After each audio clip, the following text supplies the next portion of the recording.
Hello and welcome to the Voice of TOD. I'm Tom, and in this video we're going to talk about my thoughts on Tom Clancy's Without Remorse, 2021 movie and the latest in a long line of Tom Clancy novel-to-film adaptations.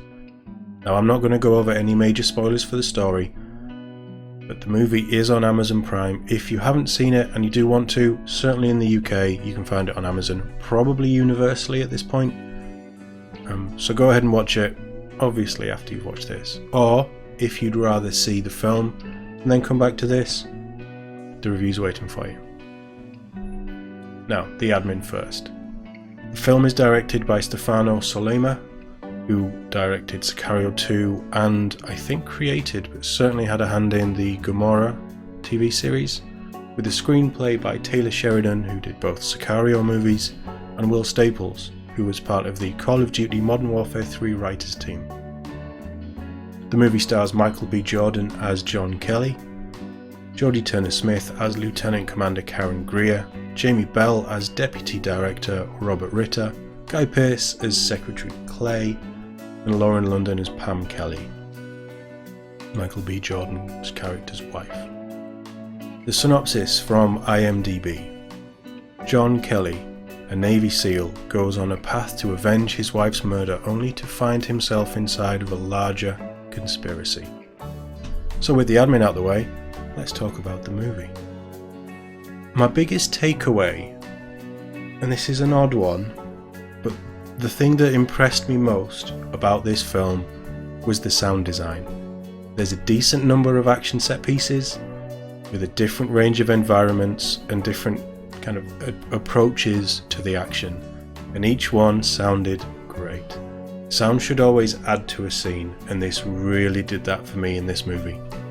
It never feels overpowered or things are going off just because they can, so hats off to the sound department. They really held my attention with this film.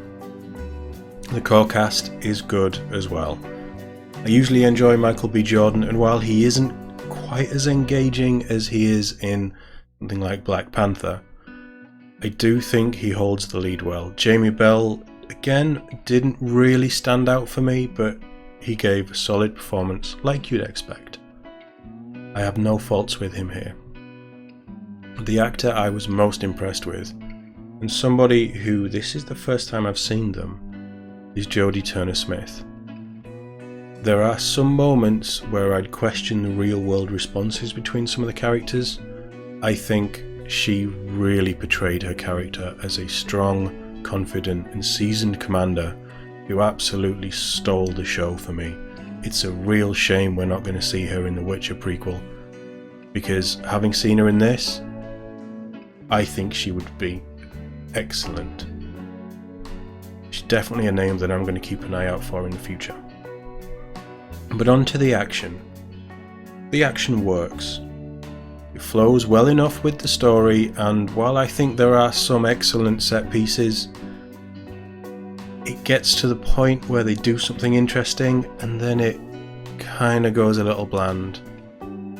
There isn't anything mind-blowing here, and when I think about some of my favourite revenge films of a similar spy-esque kind of slant, Bourne Supremacy or John Wick, while they're both very different in tone to this film and each other, I think this one finds it hard to stand out in that genre, the spy thriller revenge niche. I do think there are some very clever moments, and I have to say the fight scene in the prison, which is briefly shot in the trailer, you do see a little bit of it, is one of the smartest prison fights I've ever seen, and I thought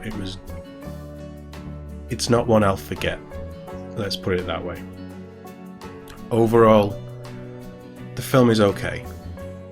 It's not really over the top, and with a little suspended disbelief, I was happy with it overall. I think the story is the weakest part though, and this is a spy thriller where the story should shine as much as the characters. It just feels flat. You don't get enough time with Kelly's wife to really care about what happens to her, and while I buy that Kelly is consumed by rage and the burning desire for revenge, it just kind of falls short from that point.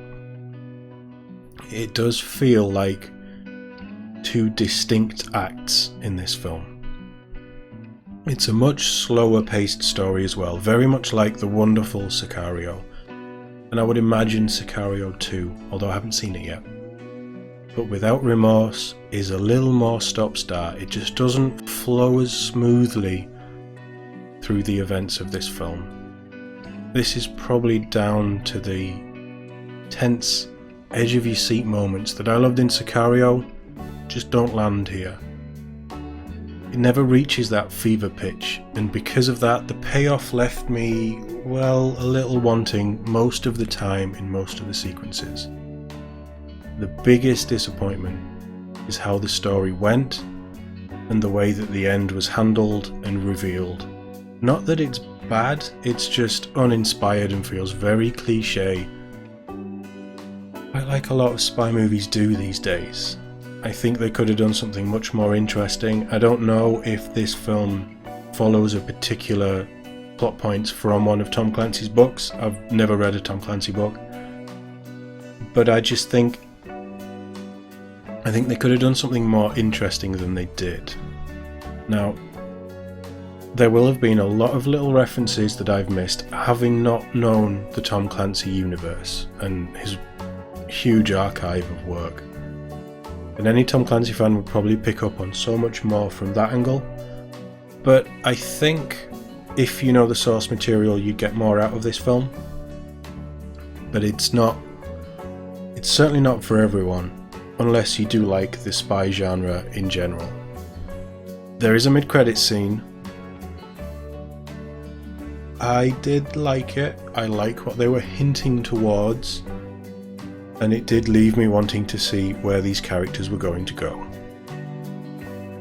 Despite its flaws, I did enjoy this. It does enough to keep you entertained, especially if you enjoy a spy thriller, which I do. This is worth your time.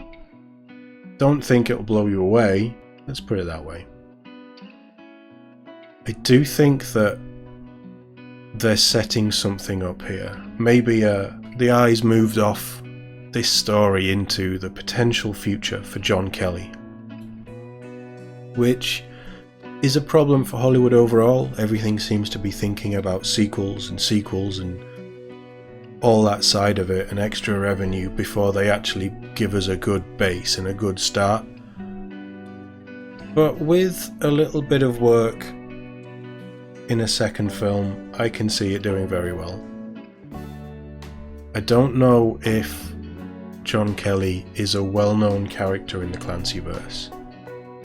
And while this is a little lukewarm, I think the Tom Clancy stories certainly have a place with some kind of connected universe between, TV shows, films, whatever. I feel that might have been what they were thinking about with this character and the mid-credit stuff. But the games, the Tom Clancy games, are huge. They never really connect, but they always tell great stories. They have a lot of fans. I would love to see a Tom Clancy film series that does something similar but connects more and brings more people in, and we have a proper spy multiverse kind of thing with multiple characters dipping in and out and not always working together or against each other. But because of that, I don't think it's a coincidence that this ended up on Amazon Prime, the home of Jack Ryan starring John Krasinski, which is an excellent TV show. I don't think that is the overall plan, and I can't see the two of them actually connecting. The film is definitely its own thing, but you never know what the future holds, and I think there's a hope that there could be some crossover at some point. But as always, if you enjoyed this review or any of my other content, please do hit that subscribe, hit the like, all this stuff to appease the YouTube algorithmic gods. And if you've seen the film, I'd love to know what you thought about it, especially if you're a Tom Clancy fan. Does the character work for you? Does any of it make sense with the characters that are using the names? What did you enjoy about the film? What didn't you like? As always, thank you for watching. I'll see you in the next one.